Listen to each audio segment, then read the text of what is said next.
எல்லாருக்கும் வணக்கம். நான் திண்டுக்கலுக்கு பலமுறை நாடகங்கள் நடத்த வந்திருக்கேன். அதே போல் என்னுடைய அருமை நண்பர் சேகருடைய கிரகப்பிரவேசத்துக்கு வந்தேன். வீட்டினுடைய கிரகப்பிரவேசம், முதல் பெண்ணுடைய கல்யாணத்துக்கு வந்தேன். இப்போ இன்றைக்கும் தேர்தல் பிரச்சாரம் கொஞ்சம் ஆரம்பிக்கிறதுக்கு லேட்டாகிறதுனால இன்றைக்கி கொஞ்சம் கேப் கிடச்சிது. அதனால் இன்றைக்கி வந்துட்டு இப்போ மணமக்களை ஆசீர்வாதம் பண்ணிட்டு போகணுன்னு இந்த சமயத்தில் நான் எல்லாருக்கும் சொல்லிக்கிறது என்னென்னா, கல்யாணம் பண்ணிக்கிறோம், உடனே ஒரு வாரத்திலேயே சண்டை போடுறோம், அந்த மாதிரியெல்லாம் இருக்கக்கூடாது. அது வெற்றிகரமான திருமணம் கிடையாது.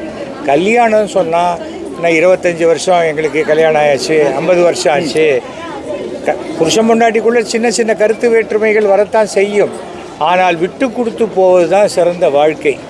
எனக்கு 1979 கல்யாணம் ஆச்சு. இப்போ ஆச்சு 45 வருஷம், 46 வருஷம். ஒரே குடும்பம், ஒரே மனைவி, சந்தோஷமாக இருக்கேன். எல்லாமே சிலது ஒன்று இருந்தால் தான் நல்லாயிருக்கும். அதுக்கு மேலே போகும்போது பிரச்சனைகள். அதுவும் பொது வாழ்க்கையில் இருக்கிறவங்க தன்னுடைய படிப்பை எல்லாம் விட ஒழுக்கத்தை அதிகமாக பார்த்து கொள்ள வேண்டும். அப்போ தான் அது ஒரு சிறப்பான வாழ்க்கையாக இருக்கும். என்றைக்குமே கணவன் பெரியவன், மனைவி பெரியவன் அதெல்லாம் கிடையாது. அதெல்லாம் போயாச்சு. வீட்டில் கணவர் வேலைக்கு போகிறார், மனைவி சமைக்கிறாள், அதெல்லாம் போயிடுச்சு. இன்றைக்கி பாதி இடத்துல பார்த்திங்கன்னா ஆஃபீஸில் பெண்கள் தான் வேலைக்கு போயிட்டுருக்காங்க. அதுக்காக புருஷன் சமைக்கிறாங்களான்னு கேட்காதீங்க. இல்லை, அவங்க வீட்டில் நல்ல சாப்பாடு சாப்பிடுவாங்க. அதனால் இந்த ஒரு விஷயத்தை மட்டும் நல்லா தெரிஞ்சுக்கணும். குழந்தைகளுக்கு நாம் கல்வி போதிப்பதை விட நம்முடைய கலாச்சாரத்தையும் ஒழுக்கத்தையும் போதிக்க வேண்டும். அதுதான் நிறைய இடத்துல சொல்லுவாங்க, ஐயோ கடை திறந்துட்டாங்களே, டாஸ்மாக் திறந்துட்டாங்களே, ஜனங்க கெட்டு போகிறாங்களேன்னு சொல்கிறாங்க. எத்தனையோ மருந்து கடையில் விஷம் கூட தான் வைக்குது, வாங்கி குடிக்கிறோமா? நாம் பண்ணுற தப்புக்கு அரசாங்கத்தையும் குறை சொல்லணும். எனக்கு 75 வயசாச்சு. நான் இது வரைக்கும் என் வாழ்க்கையில் ஒரு சொட்டு லிக்கர் கூட சாப்பிட்டது கிடையாது, சிகரெட் குடித்தது கிடையாது. நான் 95 படம் நடிச்சிருக்கேன். சினிமா துறையில் இருந்தாலும் இதெல்லாம் செய்யணும்னு அவசியமே கிடையாது. அதே போல் சினிமா நடிகர்களை சினிமா ஸ்க்ரீனில் மட்டும் நடிகர்களாக பாருங்கள். அவங்கெல்லாம் எல்லாம் தெரிஞ்ச புத்திசாலிகளாக நினைக்காதீங்க. அது உங்களை ஏமாற்றிடும். சினிமா ஸ்க்ரீனுங்கிறது ஒரு பொய்யான விஷயம். 60 அடி ஒசரம், 120 அடி அகலம். அந்த ஒசரத்துக்கு யாராவது ஒரு ஆள் இருக்க முடியுமா? இருக்க முடியாது. ப்ரொஜெக்டர் ஆஃப் ஆச்சுன்னா அவ்வளோதான், வெள்ளை ஸ்க்ரீன் ஆகிடும்.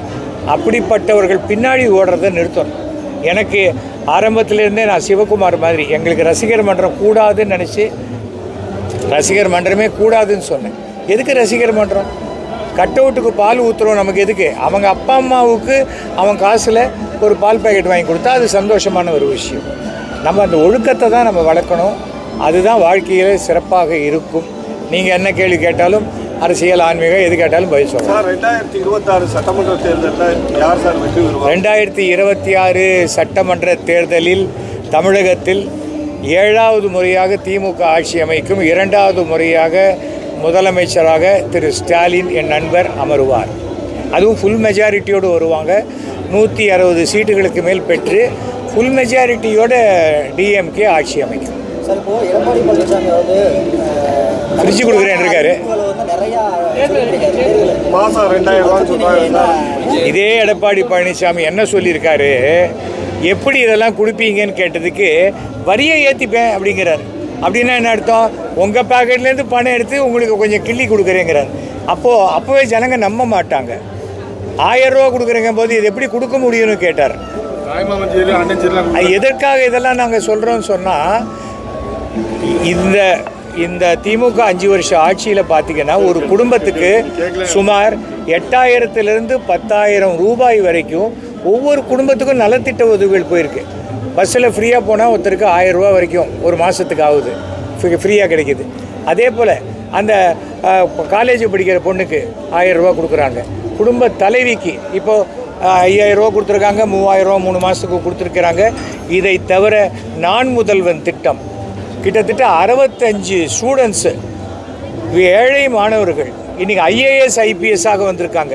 முன்னெல்லாம் ஐஏஎஸ் ஐபிஎஸ்னால் பெரிய பணக்கார குடும்பத்துலேருந்து தான் வரணும் அப்படின்னு நினச்சதெல்லாம் போய் இன்றைக்கி அடித்தட்டு மக்களும் வர முடியும் அப்படின்னு காட்டினது நம்முடைய இந்த திராவிட மாடல் திமுக அரசு.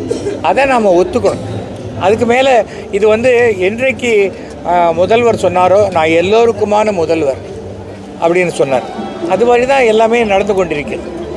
அந்த ஒரு விஷயத்தில் திமுகவினுடைய எந்த நலத்திட்ட உதவியும் இனிமேல் அதிமுக செய்ய முடியாது. அதிமுக விட்டால் வேறு எந்த கட்சியும் செய்ய முடியாது. விஜய் ஒரு சொன்னார், யாரும் இலவசம் வாங்காதீங்க, 1000 ரூபாலாம் வாங்காதீங்கன்னு சொன்னவர் ஒரு தமிழ்நாட்டில் பிறக்கிற ஒவ்வொரு குழந்தைக்கும் ஒரு பவுனில் மோதிரம் பண்ணி போடுவேன். ஒரு நாளைக்கு 2000 குழந்தை பிறகுது தமிழ்நாட்டில். அப்போ ஒரு வருஷத்தில் எத்தனை குழந்தை பிறக்கும்? குழந்தை பிறக்கிறதுக்கெல்லாம் சனி ஞாயிறு லீவெல்லாம் கிடையாது. அது பாட்டுக்கு பிறந்துட்டு தான் இருக்கும். எங்கேருந்து கொடுப்பாரு? ட்ரம்ப்புக்கிட்டே அவ்வளோ கோல்டு இருக்காது. வாய்க்கு வந்ததை உணர வேண்டியது. விஜய் வந்து என்னுடைய நண்பருடைய மகன்தான். ஆனால் சினிமா வேறு, அரசியல் வேறுங்கிறத இந்த நிமிஷம் வரைக்கும் புரிஞ்சிக்காம திமுக தீய சக்தின்னு சொல்லிக்கிட்டு அவர் போட்ட மீட்டிங்கில் 41 பேர் செத்து போனாங்க, சமீபத்தில் ஒரு பையன் செத்து போனான், அதுக்கு முன்னாடி 6 பேர் செத்து போனாங்கன்னு பார்த்தா அவர் என்னமோ கோவிலுக்கு நேர்ந்து விட்ட மாதிரி பலி கொடுத்துக்கினே போகிறாரே தவிர இவர் எப்படி வாழ வைப்பார்னு எனக்கு தெரியலை. ஏனென்றால் அவர்கிட்ட வந்து சேர்ந்தவங்கள்லாம் மற்ற கட்சியிலேருந்து விரட்டப்பட்டவர்கள், மற்ற கட்சியில் வேறு வழி இல்லாமல் அங்கே நமக்கு போனி ஆகலைன்னு சொல்லி இங்கே வந்து ஒட்டிக்கிட்டவங்க. அப்படி இருக்கிறவங்க எப்படி அவங்களால வெற்றி பெற முடியும்? அவங்களுக்கு வந்து ஓட்டு வாங்குவாங்க. அந்த ஓட்டு எப்படின்னா ஜெயிக்க வேண்டியவங்களை ஜெயிக்க விடாத பண்ணுறதுக்கு முடியும். ஆனால் அது வந்து திமுகவுக்கு நடக்காது. திமுகவுக்கு எதிர்ப்பு ஓட்டு தான். திமுக எதிர்ப்பு ஓட்டு யார் பண்ணுறாங்க? அதிமுக. அப்போ அதிமுக ஓட்டை தான் இவங்க பிரிப்பாங்க. அதுதான் நடக்க போகுது. பாஜக எவ்வளோ சீட்டு வேணால் வாங்கலாங்க. பாஜகங்கிறது ஒரு மிகப்பெரிய பாறாங்கல். அதை கட்டிட்டு யார் வேணால் தண்ணியில் குதிக்கலாம். பாறாங்கலுக்கு ஒன்றுமே ஆகாது. கட்டிட்டு குதிக்கிறவங்க தான் மூழ்கி போயிடுவாங்க. தமிழ்நாட்டில் பாஜக என்பது குறைஞ்சபட்சம் பெருசாக அவங்க நினைக்கிற மாதிரிலாம் ஆட்சிக்கு வரணுங்கிறதெல்லாம் இன்னொரு 30 வருஷம் ஆகும். ஆனால் மோடியே 27க்கு அப்புறம் ஆட்சியில் இருப்பாரான்னு தெரியாது. இது ஏனென்றால் நான் மோடியை 2011 வருஷம் நான் சந்திக்கும் போது சொன்னேன், நீங்கள் இந்தியாவில் 3 முறை பிரதமராக இருப்பீங்க, அதுவும் 2027 வரைக்கும் தான் இருப்பீங்கன்னு சொன்னேன். 3 முறை பிரதமரானது பலிச்சிருச்சு. 2027 வரைக்கும் இப்போ பலிச்சிருச்சுன்னா நாடு இன்னும் சிறப்பாக இருக்கும். ஏனென்றால் ஆர்எஸ்எஸ் என்பதனுடைய சித்தாந்தத்தை வைத்து தான் பிஜேபி ஆட்சி நடத்துகிறாங்க. அந்த பிஜேபியினுடைய ஆட்சி என்பது என்னன்னா சிறுபான்மையினருக்கு எதிராக நடந்து கொள்ளக்கூடிய ஒரு விஷயம். அது தவறான விஷயம். இன்றைக்கி ஒரு கோவில் பிரச்சனையா நாங்கள் தான், ஏன் மற்ற கட்சியில் இருக்கிறவங்க கோயிலுக்கு போகலையா? விருப்பம் இருக்கிறவங்க கோயிலுக்கு போகிறாங்க. கோயிலுக்கு போகிறவங்களாம் ஒரு கட்சி, கோவிலுக்கு போகாதவங்களாம் ஒரு கட்சி கிடையாது. கோவிலுக்கு போகிறவங்களே பல கட்சியில் ஓட்டு போடுறவங்களாம் இருப்பாங்க. நாங்கள் வந்து மதுரையில் மாநாடு நடத்தினோம், முருகனுக்கு 4 லட்சம் பேர் வந்தான்னாங்க. சர்வசாதாரணமாக திருச்செந்தூரில் 7 லட்சம் பேர் வராங்க. நம்ம பக்தி வேறு. என்னுடைய பக்திங்கிறது எனக்கும் கடவுளுக்கும் நடுவில் இருக்கிற விஷயம். அதில் ஒரு கட்சி நயினார் நாகேந்திரன் உள்ளே பூந்து அரசியல் பண்ணால் அதெல்லாம் ஜனங்க நம்பவே மாட்டாங்க. நீ என்ன செய்ய போகிற? என்ன பண்ணாங்க? இப்போ நான் தேஜஸ்னு ஒரு ரயிலில் வந்தேன், இட்லி வடை வாயில் வைக்க முடியல. மத்திய அரசு டிக்கெட் எவ்வளோ விலை? கிட்டத்தட்ட 2000 ரூபா பிளேன் டிக்கெட்டு விலை. இப்போ ரயிலுங்கிறது என்னென்னா சாமானிய மக்கள் போகிறத அப்படிங்கிறதையும் மாற்றிட்டாங்க. பிளேனில் டிக்கெட் கிடைக்காதவங்க போகிற இடம் தான் ரயில்.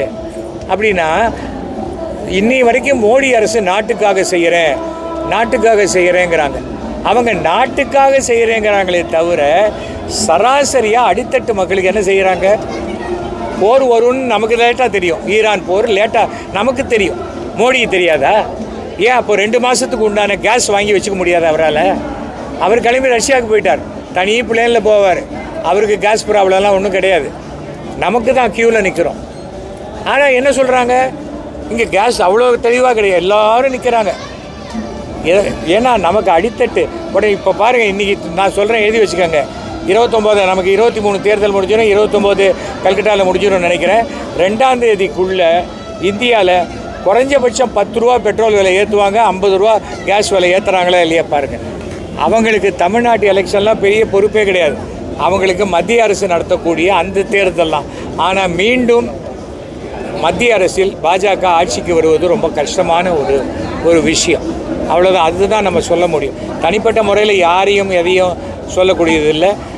இந்த தடவை மிக தெளிவாக திட்டமிட்டு மாண்புமிகு தமிழக முதல்வர் வந்து சீட்டு ஒதுக்கீடெல்லாம் ரொம்ப எக்ஸ்ட்ராடனரியாக பண்ணியிருக்கார். நிறைய பேர் கூட சொன்னாங்க தேமுதிகவுக்கு எதுக்கு அவ்வளோ.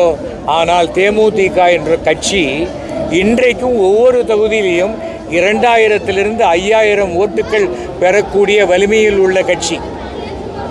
அப்படிப்பட்ட கட்சி. இப்போது எஸ்ஐஆர் வந்தது. எஸ்ஐஆருக்கு பிறகு 70 லட்சம் ஓட்டு தமிழ்நாட்டில் குறைஞ்சிது. அப்படி பார்த்தாலும் அந்த ஓட்டில் மிக குறைச்சலான ஓட்டுகள் குறைஞ்சிது திமுக கட்சியில் மட்டும். ஏன்னா அவங்க ஒரு வருஷத்துக்கு முன்னாடியே பிளான் பண்ணி இது எப்படி டீல் பண்ணணும் அப்படின்னு அவங்க பண்ணினாங்க. அதனால குறைஞ்சிது. இப்போது வெற்றி தோல்வியே பார்த்தீங்கன்னா 1000 ஓட்டு 2000 ஓட்டு 1500 ஓட்டு வரும்போது அந்த இடத்துலலாம் தேமுதிகவினுடைய பங்கும் விடுதலை சிறுத்தைகளுடைய பங்கும் மிக அதிகமாக இருக்கும். இதுதான் அந்த கால்குலேஷன். ஆனால் இதை வந்து தீய சக்தி அதெல்லாம் சொல்கிறவங்களுக்கு அதை விட்டால் வேறு வார்த்தை தெரியல. அவ்வளோ இல்லை சார். இப்போ தாவேகா தலைவர் வந்து இதுவரையில் வெளியில் அவ்வப்போது தான் வராரு. இப்போ தேர்தல் பிரச்சாரம் ஆரம்பிச்சு தாவேகா தலைவர் அப்படிலாம் இல்லையே. இப்போ வளகாப்புக்கு போயிருக்கார் பாம்பேக்கு. அவர் எவ்வளோ வேலையெல்லாம் பண்ணுறாரு. அவர் எங்கே பிரச்சாரத்துக்கு வரணும்? அவர் அங்கே நின்ன இடத்துலையே அப்படியே அவர் எல்லார் வீட்லேயும் தான் விஜய் இருக்காங்களே. ஆனால் அந்த விஜய்க்கெல்லாம் 18 வயசு ஆகலை. அதான் பிரச்சனை. ஓட்டு இல்லை. அதாவது உளறதில் உச்சகட்டமான உளறல். அதாவது அரசியலே தெரியாமல் வெறும் சினிமாவில் எழுதி கொடுத்த வசனத்தையே பேசிக்கிட்டு ஸ்டேஜில் வந்து இறஞ்சி கத்துறது போகிறது. அந்த அப்படியே சினிமாவில் கை தட்டுவாங்க. தாய்மார்களே ஓட்டு போடுங்க, தாய்மார்களே எங்களை ஆதரிங்கன்னு ஏன் சொல்கிறாங்க அத்தனை கட்சியும்? தாய்மார்களுக்கு இருக்கிற பொறுப்புணர்ச்சி அவங்க காசில் படிக்கிற குழந்தைங்களுக்கு கிடையாது. எந்த வீட்டில் அப்பா அம்மா காசில் பொறுப்பு இல்லாத சுற்றுறாங்களோ அந்த பசங்க தான் இந்த தாவேகால உறுப்பினராக இருக்காங்க. இதுதான் அவங்களுக்கு விஷயமே தெரியாது. எத்தனை மாவட்டம் இருக்குதுன்னு சொல்லுங்கள், எத்தனை நலத்திட்ட உதவி பண்ணியிருக்குன்னு சொல்லுங்கள், என்ன பண்ணுவாங்கன்னு சொல்லுங்கள். இல்லை அவர் நல்லா பண்ணுவார், என்ன பண்ணுவார், சூப்பராக பண்ணுவாருங்க. இப்படியே சொல்லிகிட்டு இருந்தால் என்ன பிரயோஜனம்? நாமளும் யாரும் சிந்திச்சு பார்த்து ஓட்டு போடுங்க. கலைஞர் எனக்கு தெரிந்த வரைக்கும் நான் கலைஞரோட 50 ஆண்டுகளாக பழகினேன். ஸ்டாலின் அவர்களோட 40 ஆண்டுகளுக்கு மேலே பழகினேன். ஜெயலலிதா அவர்களோட 92லேருந்து பழகினவன். மோடி அவர்களோட 2012லேருந்து பழகினேன். என்னை நான் ரொம்ப அளவுக்கு அதிகமான நேர்மையாக இருந்தனால தான் என்னை எந்த கட்சியிலையும் வச்சுக்கல, வெளில அனுப்பிச்சிட்டாங்க. அதனால தான் இனிமேல் எனக்கு எந்த கட்சியும் வேண்டாம் அப்படின்னா நான் திமுகவில் சேர்ந்துட்டேன் நிறைய பேர் நினைக்கிறாங்க. இல்லை, நான் திமுகவுக்கு ஆதரவாளர். மாண்புமிகு தமிழக முதலமைச்சருக்கு மனதுக்கு நெருக்கமான ஒரு நண்பனாக இருக்கிறேன். இது எனக்கு வாழ்க்கையில் பெருமையாக இருக்கும். நீங்கள் மயிலாப்பூரில் நிற்க போகிறீங்களான்னா நான் எங்கள் வீட்டு வாசல் நின்னாலே மயிலாப்பூரில் நிற்கிறது தான். ஏன்னா என் வீடே மயிலாப்பூரில் தான் இருக்குது. நான் எதுக்கு மயிலாப்பூரில் நிற்கணும்? ஏற்கனவே கட்சிக்கு உழைச்சவங்க எத்தனையோ பேர் இருக்காங்க, அவங்க நிற்கட்டும். அவங்களுக்கு நான் போய் பிரச்சாரம் பண்ணுறேன். எனக்கு தமிழகம் முழுவதும் திமுகவுக்காக இந்த தடவை நான் பிரச்சாரம் பண்ணி நான் திமுக வெற்றி பெறுவதற்கு ராமருக்கு அணில் உதவின மாதிரி என்னுடைய உதவி இருக்கும். இந்த இடத்துலேயே பாருங்கள், எனக்கு எக்ஸ்ட்ரா சீட்டு கொடு, எனக்கு எக்ஸ்ட்ரா சீட்டு கொடுன்னு கேட்டாங்க. ஆனால் கமலஹாசன் வேண்டாம், என்னால் உங்களுக்கு சிரமம் வேணாம், அதான் பெருந்தன்மை, அரசியல் நாகரிகம். இந்த 2 சீட்னால என்ன வந்துட போகுது அப்படின்னு அவர் நினச்சார். வேல்முருகன் பாருங்கள், அதே சமயத்தில் ஒரே ஒரு சீட்டு வாங்கிக்கிட்டு கமிட்டியிலலாம் சேர்மனாக இருந்தவர் சவால் விடுறார். இதுக்கே 2 வாரம் முன்னாடி அசம்பிளியில் அப்படி வாயில் ரத்த வர மாதிரி புகழ்ந்து பேசுகிறார் முதலமைச்சர். அவருக்கு 2வது சீட்டு இல்லைன்னொன்னே மறுபடியும் வாயில் ரத்தம் வர மாதிரி கெட்ட வாரத்தில் தேவையில்லாத அசிங்கமாக பேசுகிறார். எதுக்கு? அப்போது அந்த நம்முடைய வேல்முருகனுக்கு அவ்வளோ பெரிய மக்கள் சக்தி இருந்தால் அவரே பண்ருட்டில் சுயேட்சையாக நின்று ஜெயிக்கட்டுமே. அவருடைய சாதனை என்ன? டோல்கேட் அடித்து உடைச்சது தான். வேறு என்ன சாதனை? அவர் எங்கேருந்து வந்தார்? பாமகலேருந்து வந்தார். ராமதாஸ் ஐயா கிட்ட தானே வந்தார். ராமதாஸ் அவர்களுக்கும் அவர் மகனுக்கும் சண்டை இருக்குது. ஆனால் வன்னியர்களாக இருப்பவர்கள் யாருமே தந்தையை அவமதியாரை செய்யும் மகனை மதிக்க மாட்டார்கள். யாருமே எந்த ஜாதி அந்த ஜாதி இல்லை, எந்த ஜாதியிலையுமே அப்பாவையே ஒரு மகன் எதிர்க்கும். ஒரு அப்பாவினால் தானே மகனை வெளியில் வர்றார்.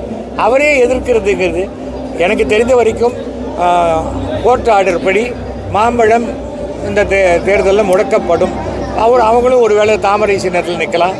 மறுபடியும் பாறாங்கல்ல கட்டிட்டு தான் நிற்க போகிறோம். தமிழகத்தில் பாலியல் குற்றங்கள், இந்த பாலியல் குற்றங்கள் அப்படிங்கிறது நீங்கள் யோசித்து பார்த்தீங்கன்னா இது வந்து சட்டம் ஒழுங்குக்கும் பாலியல் குற்றத்துக்கும் நீங்கள் யோசித்து பார்க்கணும். இப்போ எங்கள் வீட்டில் பீரோ வேணால் பூட்டாத போயிட்டேன், ஒரு திருடன் வந்து எடுத்துகிட்டு போயிட்டான். இதுக்கு சட்டம் ஒழுங்கு சரியில்லை நான் சொல்ல முடியுமா? ஒவ்வொரு குழந்தைகளும், பெண் குழந்தைகளுடைய தாய் தந்தையர்கள் அவங்க குழந்தைகளை பத்திரமா பார்த்துக்கணும். அது வந்து காட்டுக்கு போய் பாத்ரூம் போகிறேன்னா கூட கூடைக்கு துணைக்கு யாராவது போகணும். ஏனென்றால் நாம் வந்து முதல்ல நமக்கு வந்து சுதந்திரம்ங்கிறது வேறு, பாதுகாப்பு வேறு. நாம் முதல்ல பாதுகாப்பாக இருக்கணும். தமிழ்நாட்டினுடைய மொத்த ஜனத்தொகை எவ்வளோ? 10 கோடி பேர். நீங்கள் சொல்கிற இந்த மாதிரி பாலியல் குற்றச்சாட்டு 3 நடந்திருக்கா, 4 நடந்திருக்குமா? யோசிச்சு பாருங்கள்.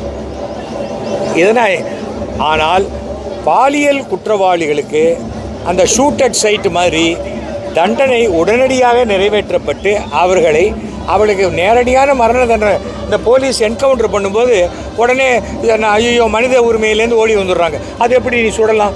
அவர் பெரிய ரவுடியாச்சே, அவருக்கு நீ பிரியாணினா போட்டு ஜெயிலில் வச்சுருக்கணும், அப்படி தானே பேசுகிறாங்க. உங்கள் வீட்டில் ஒரு பொண்ணு பாதிக்கப்பட்டா அந்த பாதிக்கப்பட்டவனை உடனே சுடணும்னு தோணும் இல்லையா? Lockup death. அதே தான் சில போலீஸ்காரர்கள் மிருகத்தனமாக நடந்து கொள்கிறார்கள். அவங்கள என்ன பண்ணுறாங்க?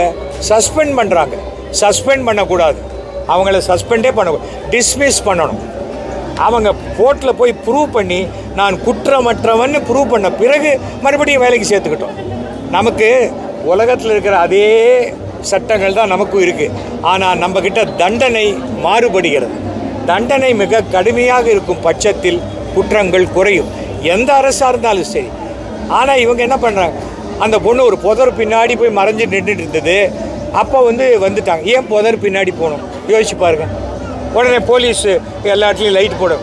போலீஸ் தெருவிளக்கு போடுவாங்களா, புதருக்கு லைட் போடுவாங்களா? நான் ஒரு நியாயமான குடிமகனாக கேட்குறேன். கட்சியெல்லாம் விட்டுருக்கேன்.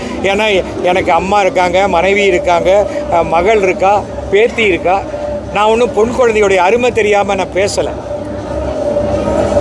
எங்கள் வீட்டில் வேலை செய்கிற பொண்ணு அவர் 21 வயசு 22 வயசு இருக்கும். அந்த பொண்ணை நாங்கள் கடைக்கு கூட அனுப்ப மாட்டோம். ஏன்னா எங்களுக்கு வாட்ச்மேன் இருக்கான், வாட்ச்மேன் போட்டோம். இல்லை சார் நான் போய் சோப்பு வேணும். என்ன சோப்பு வேணும் சொல்லு, நான் வாங்கிட்டு வர சொல்கிறேன். அதுதான் காரணம். என்னன்னு சொல்ல இல்லையா? வாட்ச்மேனை கூப்பிட்டு போ. நாம் வந்து நம்மை நம்பி வந்த பெண்களுக்கு நாம் பாதுகாப்பு கொடுக்கணும். எல்லா வேலையும் போலீஸ் எப்படி செய்ய முடியும்? தமிழ்நாட்டில் 1500 மக்களுக்கு ஒரு போலீஸ் தான் இருக்காங்க. இது இந்திய அளவிலேயே. இந்திய அளவில் மிக அதிகமான பாலியல் குற்றங்கள் எங்கே நடக்குது தெரியுமா? பாஜக ஆட்சி செய்யும் மாநிலங்களில் தான். உங்களுக்கு வேணும்னா பாஜகவை ஆதரித்து பேசும் பாண்டே அவர்களே சொன்ன கருத்தை நீங்கள் எடுத்து போட்டுக்கலாம். நான் சொன்னதை விட்டுருக்கேன். நான் தான் பாஜகலேருந்து வெளில வந்துட்டேன். ஏன்னா 3 கட்சியிலேருந்து என்னை வெளில அனுப்பிச்சாங்க. ஒரு கட்சியில் நானே வெளில வந்த மாதிரி இருக்கட்டும்னு வந்துட்டேன். இப்போ தான் கருநாகராஜன் மேலே ஒரு பாலியல் குற்றச்சாட்டு சொல்லியிருக்காங்க. என்ன பண்ண முடியும் சொல்லுங்கள்? அதாவது பாஜக என்பதோ தமிழ்நாட்டுக்கு டெல்லியில் ஆட்சி செய்யும் யாருமே தமிழ்நாட்டில் வந்து ஆட்சி செய்ய முடியாது. அவர் அமித்ஷாவாக இருக்கட்டும், அவருக்கு மேலே இருக்கிறவங்களாக இருக்கட்டும், இங்கே நடக்காது. இது திராவிட மண். நீங்கள் சொல்லலாமான்னு கேட்டால் இது திராவிட மண்ணில் பிறந்தவன் திராவிடன் தான். தமிழ்நாட்டில் பிறந்தவன் தமிழன், இந்தியாவில் பிறந்தவன் இந்தியன். அதில் போய் நீ கிறிஸ்டியனா, நீ முஸ்லீமான்னு கேட்குறது எப்படி? தப்பு தானே? ஏன் இன்றைக்கி சிறுபான்மையிற்கு நம்பிக்கை வரல? தொப்பி போட்டுட்டு கஞ்சி குடிச்சிட்டு போகிறாரு விஜய். ஆனால் பாண்டிச்சேரியில் ஒரு முஸ்லீமுக்கு கூட அவர் ஓட்டு கொடுக்கலையே. அப்புறம் அவர் என்ன சிறுபான்மை இருக்குது, அவர் சாதகமாக பேசுவார்? அதுக்காக சொல்கிறேன், யாராக இருந்தாலும் யாருக்கெல்லாம் ஓட்டு போடக்கூடாதுன்னு தீர்மானிச்சுக்கிட்டே வந்தால் அதிமுகவுக்கு போடக்கூடாது, பாஜகவுக்கு போடக்கூடாது, பாமகவுக்கு போடக்கூடாது. ஏன்னா அவங்க கூட்டணியில் இருக்காங்க. விஜய் எதுக்குமே பிரயோஜனம் இல்லாதவர். அவருக்கு ஓட்டு போட்டு எந்த பிரயோஜனமும் கிடையாது.